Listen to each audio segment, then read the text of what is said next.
You're listening to Puma Podcast. Welcome to the Global Bounce.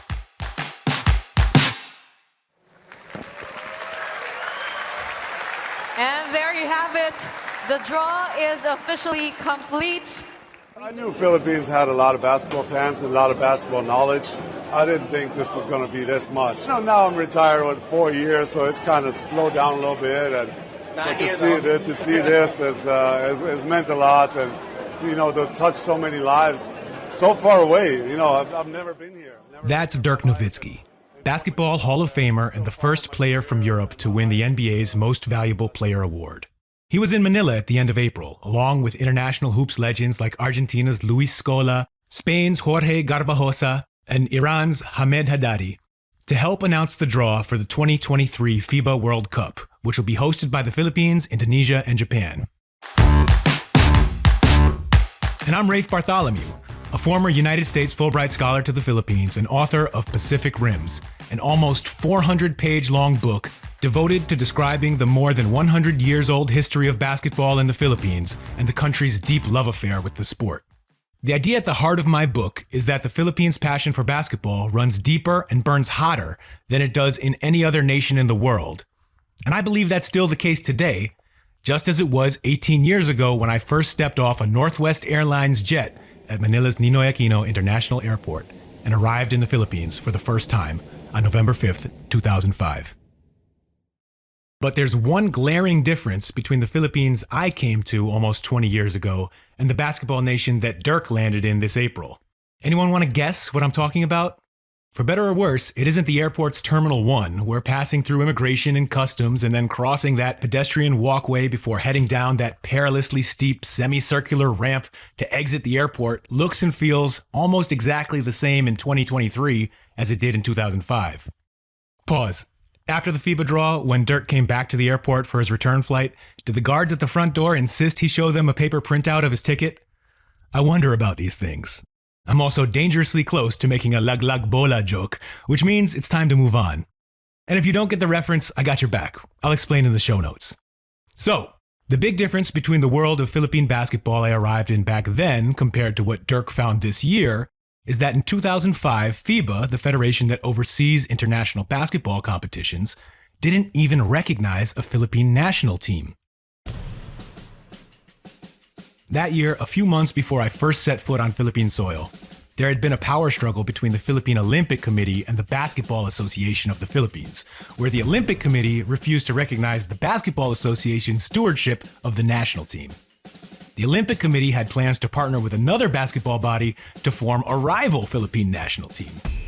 One Olympic Committee, two Philippine national teams with dueling claims to legitimacy, FIBA took one look at this nasty little love triangle and said, nuh-uh. The international group suspended the Philippines from all of its events, and FIBA's Secretary General, the late Patrick Baumann, wrote a formal letter to the Philippine Olympic Committee, the message of which boiled down to, until you and all of the major basketball stakeholders in the country get on the same page, FIBA ain't touching you with a 5-meter pole. The squabble took 2 years to sort out, with a timeline of events that sound like they could have been ripped from the pages of a spy thriller. The Tokyo Communique, the Hong Kong Summit, the Unity Congress. Then, finally, in 2007, FIBA lifted the ban and recognized the newly formed Samahang Basketball ng Pilipinas. In English, the Basketball Federation of the Philippines. That was the nation's new basketball oversight group, and it still is today. It's produced 16 years of relative stability that have led to FIBA's current embrace of the Philippines as the primary host nation of this year's World Cup.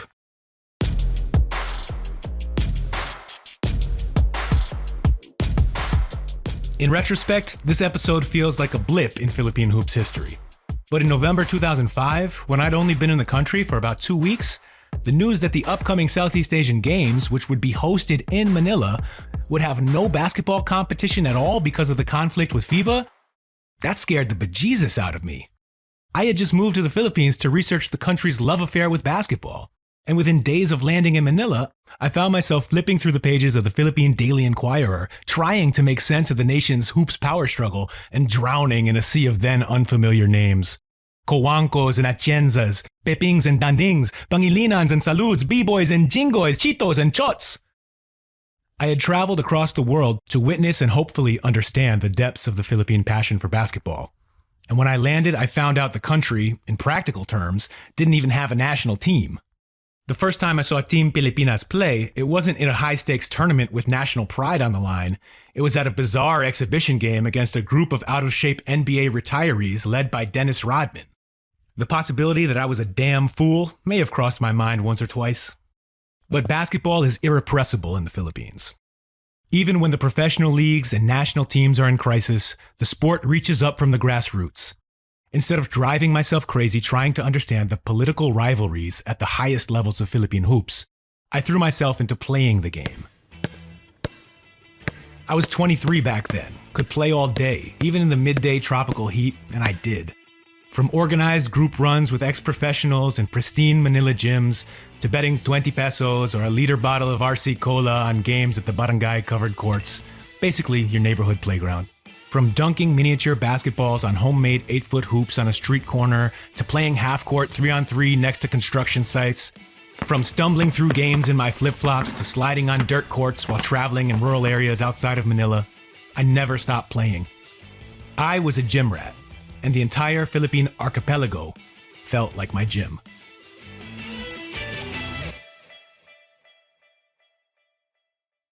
Over time, I'd come to understand the tangled mess of names and organizations that confused me at the beginning. I learned to be fluent in the all-powerful acronyms of Philippine basketball. The SBPs, the SMCs, the MVPs, the RSAs, the PBAs, PBLs, MPBLs, the UAAPs, NCAAs, and CESAFIs. I'm tempted to keep going, but you get the point.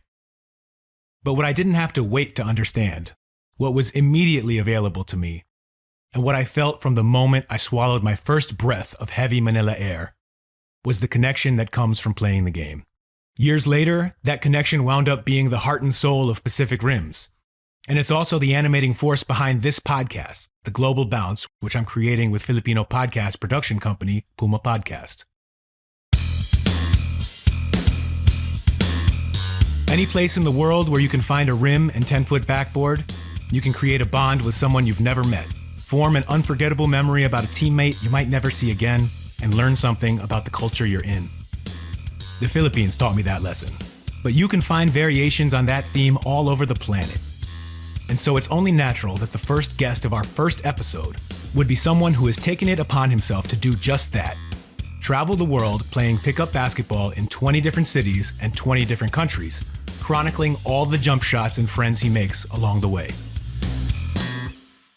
My name is Lee Ellis. I'm from Australia, but I live in the United States. And right now I am on a mission to try to play pickup basketball in 20 different countries, in 20 different cities around the world. And I'm 9 cities in, so I'm nearly halfway. And I'm very excited about the next stage. And to be honest with you, I hope it goes more than 20, but we'll see what happens. If you've been an NBA fan over the past 10 plus years, I probably don't need to tell you who Lee is. A former co-host of the Basketball Jones podcast, Lee and the rest of the Jones guys helped create the informed but irreverent voice that NBA nerds of the internet era communicate in. The Basketball Jones moved from its original home on Canada's sports network, The Score, to NBA TV, where the show jumped to television and was renamed The Starters, and then to its current platform, The Athletic, where the podcast was rechristened as No Dunks. Last year, Lee stepped away from the show to begin his pickup basketball odyssey. My 2 passions in life have been basketball and traveling, and now I'm combining those. And it's kind of everything I could have hoped for, wild experiences, meeting some great people, playing basketball in some amazing cities on some incredible courts. It's me sort of traveling and exploring and experiencing different cultures and different people from places that in some cases I've never been to before. So it's a whole journey of exploration, adventure, fun, and getting a few buckets along the way. I started officially in November of 2022 last year. I was planning on going to the Balkans region, which is Slovenia, Croatia, Serbia, and then Greece. However, my flight got delayed out of Atlanta on the very first trip. The very first plane ride got delayed. So I actually had a 12-hour layover in Frankfurt, Germany. And I know street basketball in Germany is actually quite big. So while I had that 12 hours, rather than sit at the airport and just send nasty tweets to the airline and start, cussing and cursing at everyone for being inconvenienced, I went out and played basketball, and I had an incredibly fun day in Frankfurt. So that's where it started. And then I moved down to Ljubljana in Slovenia, which was incredible. From there down to Croatia, which, I mean, every stop along the way, I was like, oh my God, this is even more beautiful than the last place I was in. And it was really, really captivating like that, because when you travel and you find new places and new destinations, it just really it energizes you. You're like, oh my God, I want to see everything. I want to do everything. I want to try this food. I want to meet these people. I want to walk these streets, swim in the ocean if you're in a city that's along the coastline there. And it was incredible. And then from there, I went. Next stop, Serbia, home to the storied crosstown rivalry between professional clubs Partizan and Red Star Belgrade, and the nation that's produced NBA players like Vlade Divac, Peja Stojakovic, and two-time MVP Nikola Jokic. In Belgrade, I turned up to the court there at Kalemegdan Park the day before I had the game scheduled, and there were these three guys playing. And so I just assumed they were Serbians. And they saw me, and immediately they were almost like, there's three of us, there's one of you, we need you for 2-on-2. And they started sort of pointing and talking to me. And it turns out they were Russian, and they barely spoke in English. One guy spoke enough to be like, 2-2. And I'm like, yeah, of course, let's go. And so we played.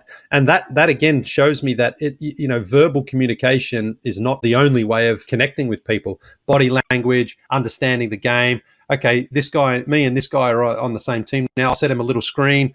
I'll see if he's a good shooter. Maybe he prefers to pass or whatever. You can figure those things out just through body language and playing together. And that's, to me, what I think is so good about basketball, is how if you just want to play basketball, you can go and play. At almost every stop along the way, hoops lovers who already knew Lee from the starters and elsewhere have shown up not just ready to play, but also ready to reference Lee's well-known love of bananas and fresh brewed espresso. Oh my God, this is incredible. Someone knows so much about me who I'd never met before. And then when we started doing the feature, at the end of it, she said, oh, I'm hoping for a very solid game, like that. And I was just like, oh my God, this is crazy to be in a country I've never been to, a person I've never met, but they know one of my catchphrases and trademarks, and they threw it in there. And it was so funny. It was so cool. I mean, that's so humbling as well, to be like, wow, I can't believe people were so committed to our show that they remember those things, and they know that I like it when people poke fun at me, because it's great. And then speaking about bananas, it's been now at least 3 or 4 of the cities I've played in, someone has turned up with bananas and said, I know you love bananas, here they are. And they don't usually just bring 1 or 2. They bring enough so that everyone else is there, can have one. So they come up with 2 or 3 bunches of bananas, and they start handing them around. And I'm like, well, that's great. But it's also very good too. Make sure you eat those bananas while you're playing. It's great. You need that potassium in you. And then don't cramp. Exactly. And then on top of all that, one of the things I started to talk about a lot more recently, only really on the No Dunks podcast, was how I brought my own espresso machine at home, and I started to up my quality of coffee at home. And now, and in Cape Town, for example, first day I was there, this guy turned up, here's your espresso. And I'm like, oh my God, this is incredible. So that's the sort of attitude and atmosphere that I like to bring, where it's like, hey, we're here to have fun, man. We're here to play. And if people want to, bring along coffee and bananas and stuff like that, I'm like, that just makes me feel they've brought the right attitude, that it's a day of just people getting to know each other, coming together. Basketball is the sort of link, but ultimately we're there to, explore and have fun together. And it's as of recording this episode, Lee's hooped in 10 countries in Europe and Africa. I probably don't need to tell you what's on his bucket list for Asia. I cannot wait to get to Manila.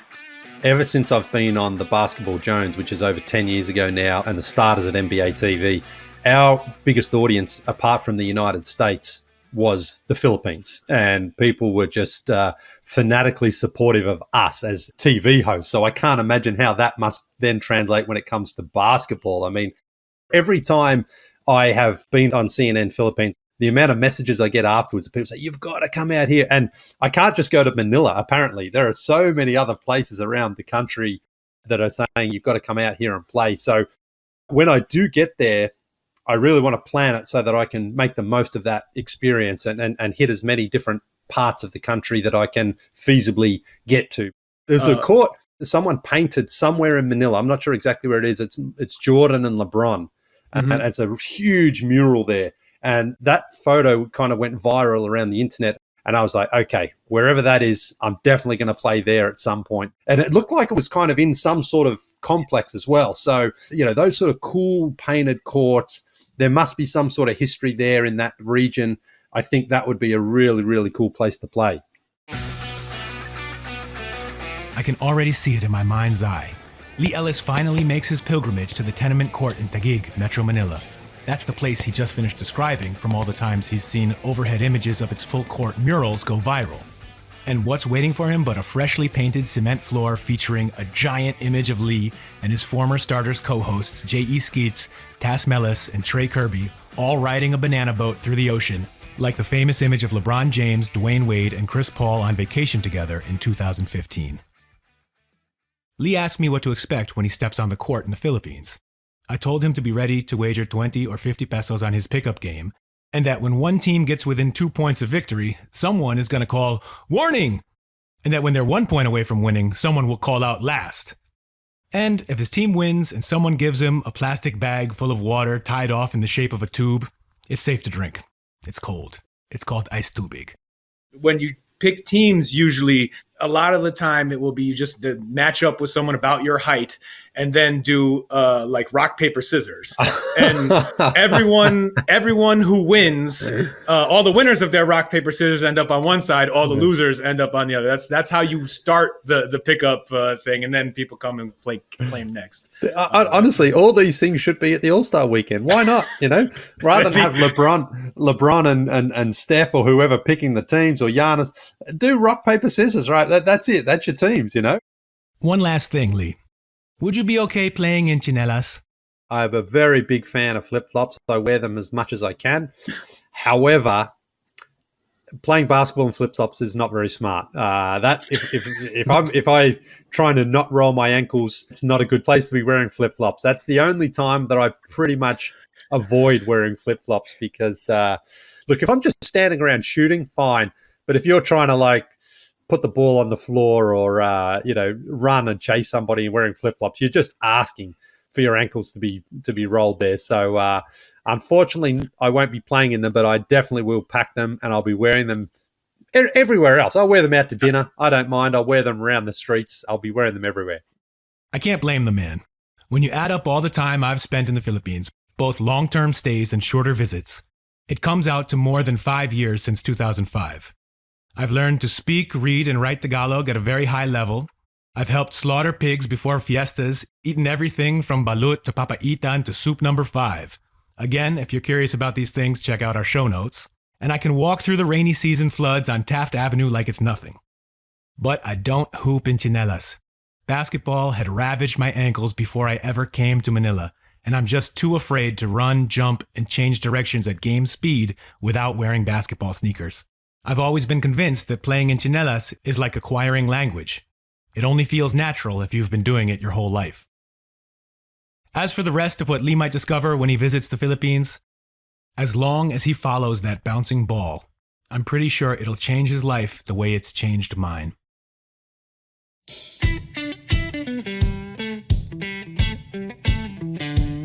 Thing is, it is only a ball, but it's so much more than that with what it can do for you and where it can take you. And so if you turn up to a court with a basketball, it's amazing how quickly you can make friends. For those of us who've been touched by the game of basketball, what Lee is saying there can take on an almost religious importance. Let me repeat that word for word. It's only a ball, but it's so much more than that, with what it can do for you and where it can take you.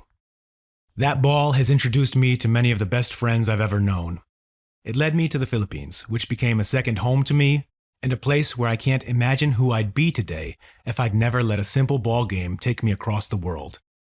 And it led me to many of the greatest professional experiences of my life, including a chance just a few years ago to collaborate on a sweeping oral history book called Basketball: A Love Story, with Naismith Hall of Famer Jackie McMullen, whose groundbreaking career covering the NBA for the Boston Globe, Sports Illustrated, and ESPN spanned 4 decades before she retired in 2021. And surprise, surprise, Jackie also has a few stories to share about how basketball can take us to places we never imagined we'd see. When I worked at the Globe, I had this boss, Don Squire, who was just a terrific editor. And he was always trying to find the next frontier, you know? Mm-hmm. So when Yao Ming came to America and did his thing, became this phenomenon, he sent me to China to find the next Yao Ming. And is China the next frontier? Because remember, for a minute, we thought they were, you know? Yao Ming, the giant population, the state was getting behind the sport. It seemed like it was happening. 100%. And I wrangled an invitation from the Chinese Basketball Association through Bill Duffy, Yao's agent. And I went over with Bill and my dad, actually, which was really awesome. And we were guests of the Chinese government. So I went to the Shanghai Sharks game to see the Shanghai Sharks play. It was their first year without Yao. This was Yao's rookie season in the NBA. So I went to the Shanghai Sharks game to see how they were going to fare with this amazing player.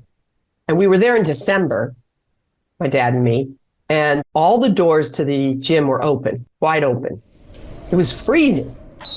As we walked in, I'm like, why on earth are these doors open? Because everybody was chain smoking. Everybody was chain smoking. And it was so cold in there, Rafe, that the players were wearing winter parkers on the bench. No lie. It was the most incredible thing I'd ever seen. But basketball was at a fever pitch at the time I was there. And the Beijing Olympics were upcoming. They hadn't come yet, but they were on their way. And so, you know, we really thought, well, maybe China's got this down. They had this, you know, they plucked kids out of school at the age of 6 or 7 and got them into their state-run programs. And it just didn't happen. I think we can agree now that Africa is actually the next frontier. That frontier has already made an outsized impact on the NBA, with Cameroonian stars like reigning MVP Joel Embiid and the Toronto Raptors' Pascal Siakam, Congolese players like Serge Ibaka and Jonathan Kuminga, and the NBA investing heavily in promoting the sport and nurturing talent throughout the continent with the Basketball Africa League. You know, I went to Rwanda on a service trip. I'm involved in an organization called Shooting Touch, and we go to Rwanda and we build basketball courts adjacent to health centers, and we do it on purpose. We wanted to develop trust with these young athletes through basketball. We use basketball as a tool to help them with their health care. If they join our program, they get free health care. And free health care in Rwanda is about 18 American dollars a year, and 90% of the people there can't afford it. The region I was in, Rinkwavu, most of the homes were mud huts, and that's just what it sounds like, huts made of mud. And the family slept on a very thin bamboo mat at night, no running water, no electricity in general. Some of the people were lucky and had stone homes. If they were lucky, they might have a well. I was there for a couple of weeks and saw firsthand how basketball can build a community and can build confidence. We had the women, the moms playing out there. It was incredible, you know, but we did it so that we would get comfortable enough with these young people that would say, have you had your shots? Have you had your immunizations? You sound like you have a bad cough. Let's go next door to this health center, which is right here next to our court, and get you checked out. And so I think there's a lot of room for growth in Africa. Specifically for me, I was in Cameroon and Rwanda. Those are the two places I watched it blossoming, you know. And I feel, Jackie, like you already have listed out a lot of the places that would be the answer to this kind of question, but I still, because it was from Basketball Love Story, or at least that was the first time I heard it, the John McClendon quote that Isaiah Thomas repeats in the film and in the book about, you know, if you this round ball, if you treat it right, will take you around the world. What does that quote mean to you?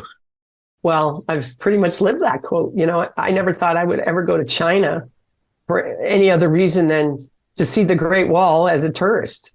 And instead, because of my connections to basketball, you know, we got taken to the private part of the Great Wall, not where the tourists go, but where the dignitaries go, and a chance to climb that wall with some Chinese dignitaries and some members of the Houston Rockets and Bill Duffy, who was just a prince throughout that whole trip. And I mean, that's a memory I'll have for the rest of my life. I really was taken with Africa. It's such a beautiful continent. Rwanda in particular, it's such a beautiful, damaged country with such a horrific history. You know, sports does have a way of healing wounds, you know, and I would say that's happened across the world, not just basketball, but in all sports. And, you know, I remember being in the south of France, watching kids playing basketball. One of them had a Magic Johnson jersey on, you know, and I'm like, that's pretty amazing. And you listen to all these players that came to this country and grew up watching Kobe Bryant on grainy, you know, DVDs, not even DVDs, VCRs probably, that got smuggled into their country somehow. And I know you've spent time in the Philippines, and you could speak to the great fervor with which they love and embrace basketball. I mean, I've been to 6 of the 7 continents because of basketball. That's pretty amazing. I don't think they play basketball in Antarctica, but if they do, I'll be there. That's the one I'm missing.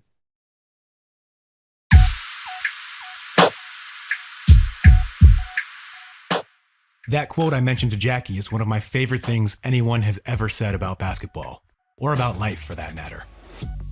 John McClendon was the hand-picked protege of James Naismith. Yep, that James Naismith, the one who hung a couple of peach baskets in a YMCA gymnasium in Springfield, Massachusetts in 1891 and invented the game of basketball. Naismith saw in McClendon what he believed to be the essence of coaching, that it was not solely about winning, but about teaching. McClendon, who was black, wasn't permitted to play on the segregated University of Kansas basketball team when he studied under Naismith in the 1930s. But he went on to a decorated coaching career at historically black colleges and universities in the southern United States, and is now credited with being the first coach to implement a fast break offense. Isiah Thomas, the Hall of Fame point guard who led the Detroit Pistons to back-to-back NBA championships in 1989 and 90, tells a story of McClendon visiting a recreational league Thomas played in when he was a boy growing up in Chicago. McClendon held up a basketball and told young Isiah and his teammates, "This ball can take you all around the world. You will meet kings and queens, and you will even have the opportunity to dine with presidents. But this is not just a ball. This is a game of values. If you learn the values of this game and play as you live, then you can be successful off the court."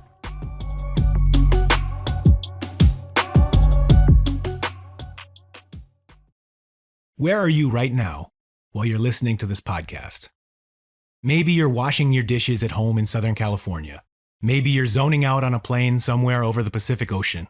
Maybe you're in Metro Manila, stuck on an MRT platform waiting to board a train home from work.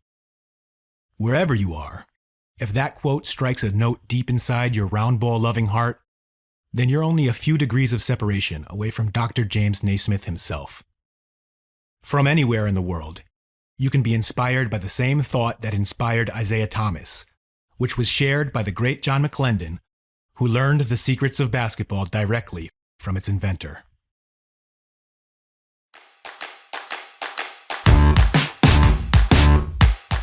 That's the connection we find in basketball.